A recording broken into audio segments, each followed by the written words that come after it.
আসসালামু আলাইকুম।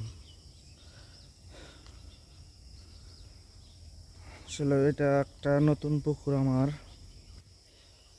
এখানে কি মাছ দেওয়া যায়? এটা 30 শতাংশের একটা পুকুর।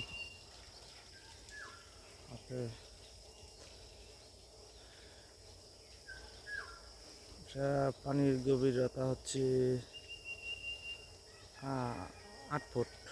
ওকে, এখানে কি কি মাছ দেওয়া যায় আমাকে অবশ্যই জানাবেন।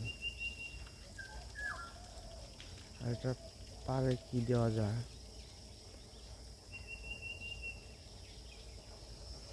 আর আমি একদম নতুন খামারি। ওকে,